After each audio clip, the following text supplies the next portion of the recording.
തുടർച്ചയായ പൈപ്പ് പൊട്ടൽ മാധ്യമ വാർത്തയെ തുടർന്ന് പണി തുടങ്ങി.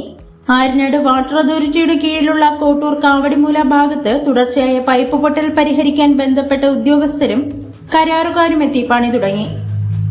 ഇൻസൈറ്റ് മീഡിയ ന്യൂസാണ് ആദ്യമായി ഈ വാർത്ത ചെയ്തത്. മാധ്യമങ്ങളിൽ വാർത്ത വന്നതിനെ തുടർന്ന് അരുവിക്കര MLAയുടെ ശ്രദ്ധയിൽപ്പെടുകയും അധികൃതരുമായി സംസാരിക്കുകയുമായിരുന്നു. വാർത്ത വന്ന് മണിക്കൂറുകൾക്കകം തന്നെ ചോർച്ചയുള്ള ഭാഗം കണ്ടെത്തുകയും അടയ്ക്കുകയും ചെയ്തു. സാമൂഹ്യ പ്രവർത്തകരായ കോട്ടൂർ ജയചന്ദ്രനും NCP നേതാവ് ഫസിലുമാണ് ഇത് അധികൃതരുടെ ശ്രദ്ധയിൽ കൊണ്ടുവരാൻ ശ്രമിച്ചതും വാർത്ത കൊടുത്തതും. ആനപ്പാർക്കിലേക്കുള്ള റോഡ് കോൺക്രീറ്റ് പണിയുടെ ഭാഗമായി കാവടിമൂലയിലെ പൈപ്പ് ലൈനിന്റെ മെയിൻ വാൽവ് റോഡ് പണിക്കാർ കോൺക്രീറ്റ് ചെയ്ത് അടച്ചിരുന്നു. നാട്ടുകാരുടെ നിരന്തരമായ പരാതിയെ തുടർന്ന് വാട്ടർ അതോറിറ്റി അധികൃതരെത്തി കാവടിമൂലയിലെ വാൽവ് തുറന്നു.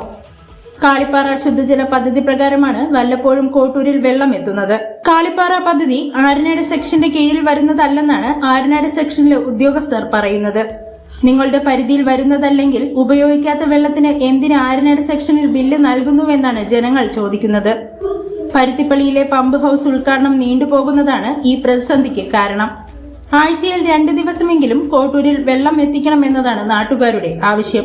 കുടിവെള്ള പ്രശ്നത്തിന് അടിയന്തരമായി പരിഹാരം കണ്ടില്ലെങ്കിൽ ഉപരോധ സമരം സംഘടിപ്പിക്കുമെന്ന് CPM കോട്ടൂർ കാപ്പുകാട് ബ്രാഞ്ച് സെക്രട്ടറിമാരായ B സുരേഷും S അനീസും പറഞ്ഞു.